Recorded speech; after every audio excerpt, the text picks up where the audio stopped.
I was addicted to drugs for over 15 years. What's up, you guys? My name's Nicole Pludre. I'm a person in long-term recovery. I'll have 9 years sober in July, and I love to talk about drugs, addiction, recovery, and so much more. And today I got a question, and the question was, what has been the most challenging part of recovery for me? So I'm going to share that with you guys today.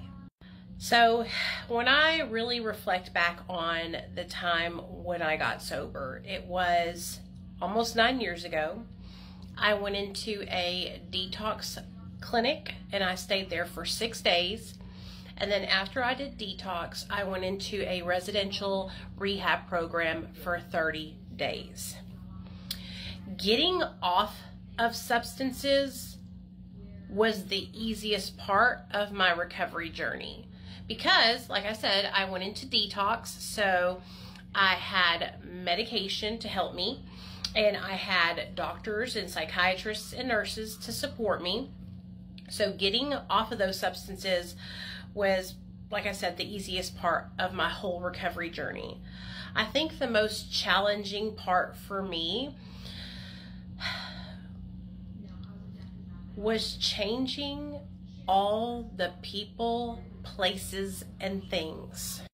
I was in active addiction from the time I was 17 years old till the time I was 32 years old. So I had developed friendships and relationships with people that I had been, keeping up with for over 10 years. And all these relationships and friendships were based and centered around the use of drugs. So when I got sober, it was the most isolating, lonely, depressing experience of my life. What really saved me in the situation was I had lost custody of my son.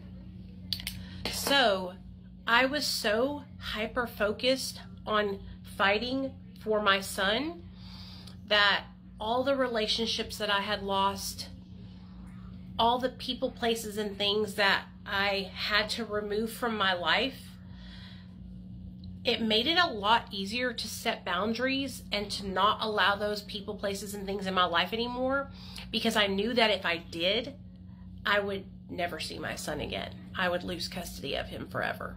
Losing custody of my son ended up saving my life in the long run. A lot of people ask me, are you still friends with the girl who called CPS on you? And no, I'm not. The girl who called CPS on me has stayed in active addiction this whole time. I don't know if she's sober now. I pray to God that she is. But I don't talk to her anymore because, like I said, when Nathaniel got taken away from me, I snapped out of it and I realized there was nothing more important to me than my son. And that is the moment when I overcame the obsession to use drugs. That was the moment when Nathaniel got taken away from me. I realized there was nothing in this world more important than my son.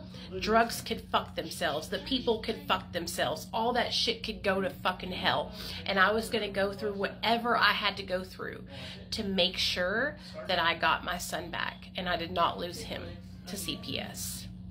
If you guys have any questions about my experience with CPS or any other questions about, my struggles with recovery, what was hard, what was not hard, comment down below and let me know. I will answer any questions that you have.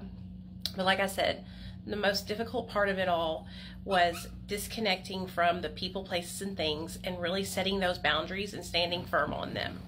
The thing that really helped me do that was the fact that I had lost my son and I was fighting for him. And that is what gave me the courage and the strength to stay away from the people, places, and things. And my son, he is still what gives me the courage and the strength to stay away from the people, places, things, and the dope. He is the reason why I am sober today.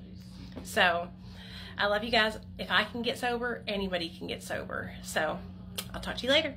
Don't forget to check out my series right here. I got them all linked. There's Life After Meth, How I Helped My Loved One, My MAT Journey, and then my experience losing custody of my son. There are 4 different series. You can get them right here, and it's a way to support me. Thanks.